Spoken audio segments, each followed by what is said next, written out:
We're taking you back to Sri Lanka because we are getting breaking news from the parliament. We were showing you just about 10 minutes or so the feed from the parliament. That is the live picture right now where the next president has in fact been elected, and we understand that the parliament has voted to elect Ranil Wickremesinghe as the next president. He's in fact a six-time prime minister, and he's now been elected as president. This, of course, coming after the political and economic turmoil that the country has been witnessing. We are going to bring in our correspondent. Before Minelle Fernandez, let's listen in to what's taking place in Parliament right now. Extend my gratitude to everybody in the House. And it is not necessary to say that how hard the condition of the country is economically.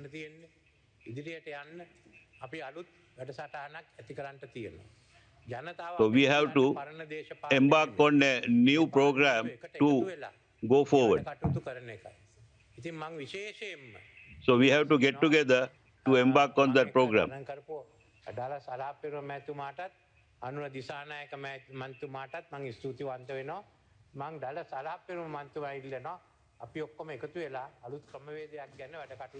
am thankful to all the other two candidates, Mr. Dalasala Perumal and Mr. Andhra Kumar Disanayaka, who contested with me. I invite those two candidates also to get together with me for the development of the country. I also invite Mr. Sajith Premadasa to get together and look for a new way forward.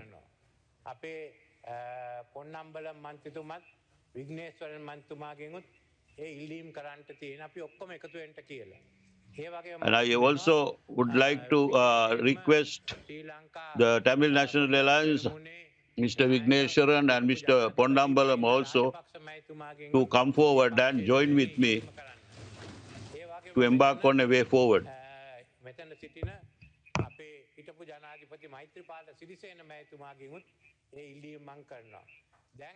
I also extend the same request to the former president, Mr. Maithripala Senanayake, who is also present here.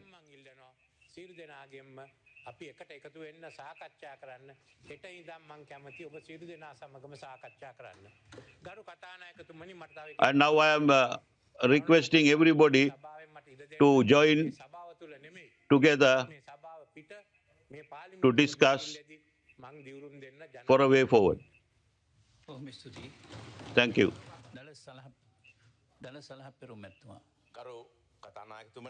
Mr. Dalasala Perumal. Honorable Speaker.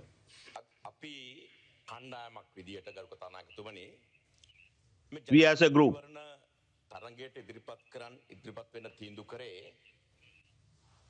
we decided to contest this election as a group,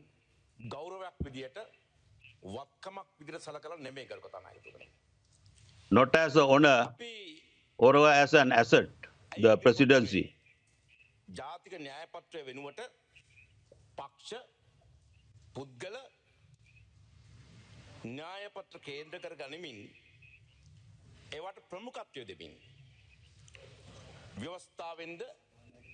But I came forward to contest.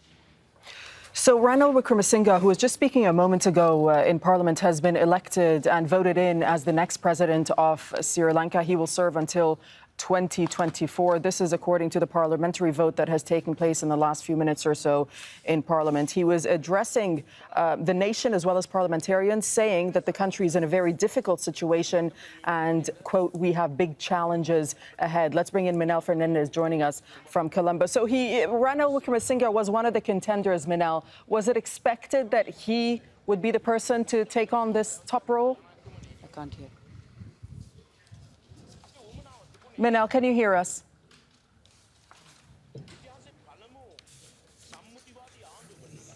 Minelle, just go ahead. Ranil Wickremesinghe winning that vote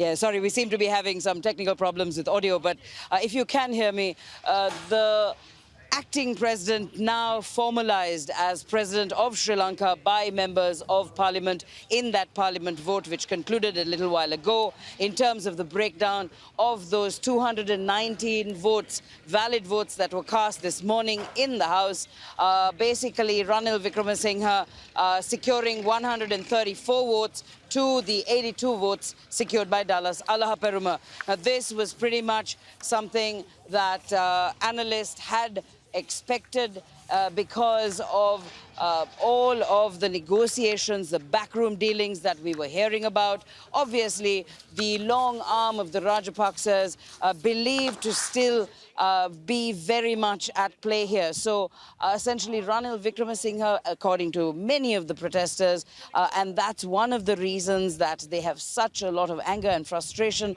about how he has ascended to the highest position in the land. I mean, this is a man who, little over 2 years ago, lost his parliamentary seat. He was voted out of parliament by the people of Sri Lanka. He was unable to win a single seat for his party, the United National Party, under his leadership at that general election. The only reason he is sitting in parliament is because he sort of entered through the back door and won a seat for the nationalist for his party, and he secured that seat. He was named to that seat. So a lot of frustration and anger, but in terms of the vote that has taken place this morning, the legislators have chosen, obviously, in favor of Ranil Wickremesinghe, and obviously those parliamentarians, representatives of the people, but not really listening to the people's mandate. So what do we expect the reaction to be from the street and from the people of Sri Lanka? Because as you're saying, Wickremesinghe is very much an ally of the Rajapaksas.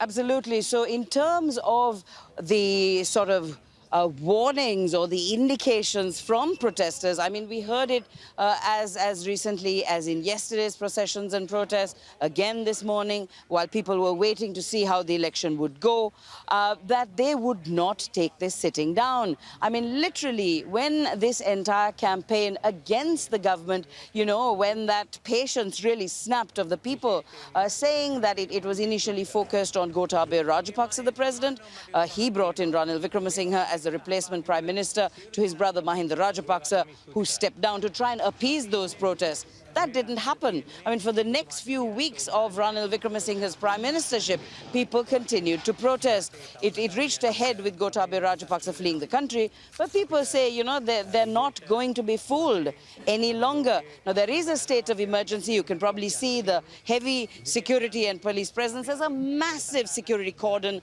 around the parliament today.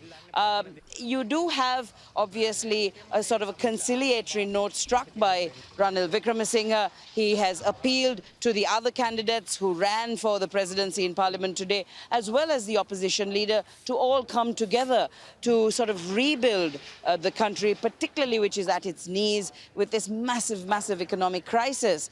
But the fact remains that this is coming from someone who the people themselves have spoken and said has no legitimacy. So he does have this remainder period of the term, but it's going to be a very uneasy term, particularly because the people of this country are unlikely to accept his leadership. Minelle, tell us more about the real crippling economic and financial crisis that has been facing Sri Lanka and the suffering of the people. I mean, this is what has really pushed people to the edge. Sri Lankans generally don't really get heavily involved in the day-to-day running of things. And as much as, you know, we've had the Rajapaksas in power for over a decade, we've had that sort of cabal, if you like, which now people say, you know, were corrupt, they mismanaged the country. There were a lot of deals being done with the Rajapaksa and their allies being the main beneficiaries. But people took it. For a long time, yes, there were a few sort of, sort of comments or dissent junctions, but they didn't really stand up against it.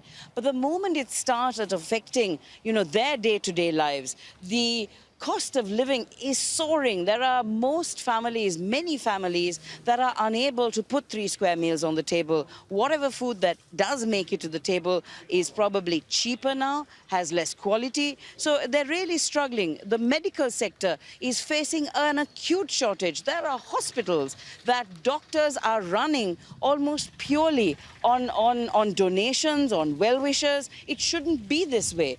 So what people think and say is that, yes, they do agree that there are problems. There is, very difficult times economically. The pandemic really ate into a lot of stability for people. But if the country hadn't been in such a shaky financial position, it would have been in a far better position to deal with this mess, that we wouldn't be on our knees, we wouldn't have a problem to the extent which that, say, ministers have to be dispatched to international capitals with a begging bowl. And this is what is making people angry. When a few years ago, Sri Lanka graduated from being a developing country to a middle-income country, we were sort of projected to achieve certain development goals and keep building. But this has been completely wiped away. Yes, it is a mixture of a certain amount of bad luck in terms of a real crash of tourism with the Easter bombings in 2019, then soon after the pandemic, which shut down the economy. Obviously, after that, you also had debt, which was unsustainable for many, many years. The Rajapaksas had been warned about it. But again, with President Gotabaya Rajapaksa coming in, a number of some very questionable decisions, slashing the tax revenue, which many people 2 years ago warned would cause huge hardship for the people. So because of this, we're having a real crisis for the people. And this is what has made them so angry and literally at the end of their patience. Okay, Minelle, thank you so much for that. Minelle Fernandez is reporting for us from Colombo.